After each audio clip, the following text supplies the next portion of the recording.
உங்களுக்கு சளி, இருமல் அதிகமா இருந்ததுன்னா, நம்ப ஹோம் ரெமிடீஸ் நெறைய ட்ரை பண்ணுவோம். அந்த டைம்ல சொரா புட்டும் கண்டிப்பா ஒரு தடவ ட்ரை பண்ணி பாருங்க. சளி, இருமல குணப்படுத்தக்கூடிய மெடிசினல் ப்ராப்பர்ட்டீஸ் நெறைய இருக்கு சுறால. இது அடிக்கடி சாப்பிடுறதுனால நம்ம உடலுக்கு அவ்ளோ நல்லது. சுறான்னு நெனச்சாலே நமக்கு ராஜ்கிரண் காமெடி தான் ஞாபகம் வரும். இன்னைக்கு இந்த சுறாவ வச்சு ஒரு அட்டகாசமான சுறா புட்டு ரெசிபி பண்ணலாம். என்னென்ன இன்கிரீடியன்ட்ஸ் தேவை, எப்படி பண்றதுன்னு பார்க்கலாம் வாங்க. 1/2 கிலோ சுறாவ இந்த மாரி பெரிய பெரிய பீசஸா போட்டு வாங்கிக்கலாம். இத 4ல இருந்து 5 தடவ நல்லா கிளீனா வாஷ் பண்ணிட்டு, ஒரு பாத்திரத்துல அது முழுகுற அளவுக்கு தண்ணி சேர்த்து, கொஞ்சம் மஞ்சள், கொஞ்சம் உப்பு சேர்த்து 10 நிமிஷம் நல்லா வேக வச்சு எடுத்துக்கலாம். 10 நிமிஷம் வேக வச்சாலே இது நல்லா வெந்துரும். இப்போ அத வேற ஒரு பிளேட்ல மாத்திடலாம்.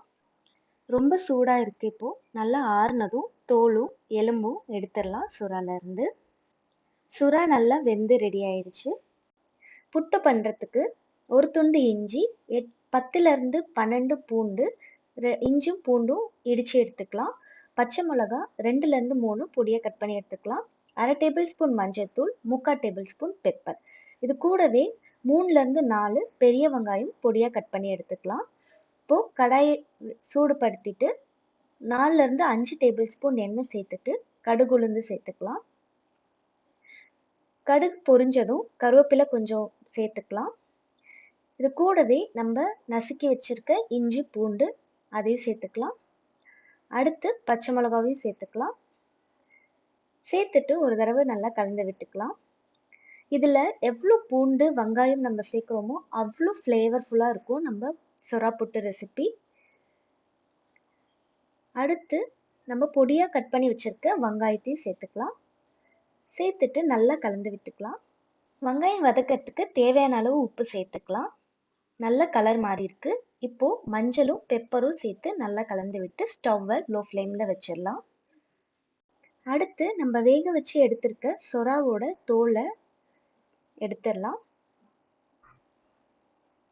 இதே மாதிரி பல இன்ட்ரெஸ்டிங்கான ரெசிபிஸ், வீடியோஸ் நம்ம சேனல்ல ரெகுலரா அப்லோட் பண்ணிட்டு இருக்கோம். அதையும் மறக்காம செக் பண்ணி பாருங்க. இப்போ தோல் எடுத்ததும் நடுவில் இருக்க எலும்பையும் நம்ம எடுத்துடலாம். இந்த மாதிரி எடுத்துட்டு அதுல இருக்க சதையை மட்டும் எடுத்துக்கலாம். நடுவில் உள்ள எலும்பை எடுத்துடலாம். இதே மாதிரி எல்லா சுறாலேருந்தும் எலும்பையும் தோலையும் எடுத்து இந்த மாதிரி சின்ன சின்ன துண்டா ரெடி பண்ணிக்கலாம்.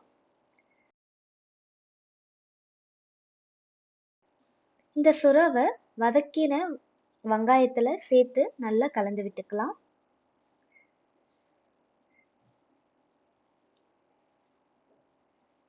இது இந்த மாதிரி குத்தி விட்டுக்கலாம். உங்களுக்கு இன்னும் கொஞ்சம் சின்ன சின்ன பீசஸாவும் கிடைக்கும். இது ரொம்ப வேக வைக்கணும்னு அவசியம் இல்லை. ஏற்கனவே இதை நல்லா 10 நிமிஷம் வேக வச்சதுனால இப்போ இது கூட 2 முட்டைய அப்படியே சேர்த்துக்கலாம். உங்களுக்கு முட்டை வேண்டாம்னா ஸ்கிப் பண்ணிக்கலாம். முட்டை சேர்த்தா இன்னும் நல்லா சுவையா இருக்கும். முட்டை சேர்த்துட்டு நல்லா கலந்து விட்டுக்கலாம். எக் ஸ்க்ரம்பிள் மாதிரி பண்ண போறோம். பாருங்க, ரொம்ப சுவையா சுறாவும் முட்டையும் நம்ம போட்டிருக்க பூண்டு, வெங்காயம் எல்லாம் ஒண்ணா சேர்ந்து அட்டகாசமா சுறா புட்டு ரெடி ஆயிருக்கு. இந்த ரெசிபி டீட்டெயில்ஸ் நான் டிஸ்கிரிப்ஷன் செக்ஷன்ல தரேன். நீங்களும் இதே மாதிரி ட்ரை பண்ணிட்டு எப்படி வந்திருக்குன்னு சொல்லுங்க. இது கொஞ்சம் எடுத்து சாப்பிட்டு பார்த்தீங்கன்னா சாப்பிட்டுக்கிட்டே இருக்கணும்னு தோணும். அவ்வளோ நல்லா இருக்கும். இதே மாதிரி இன்னொரு ரெசிபி வீடியோல நாங்க உங்களை சந்திக்கிறோம். தேங்க்ஸ் ஃபார் வாட்சிங். Happy cooking.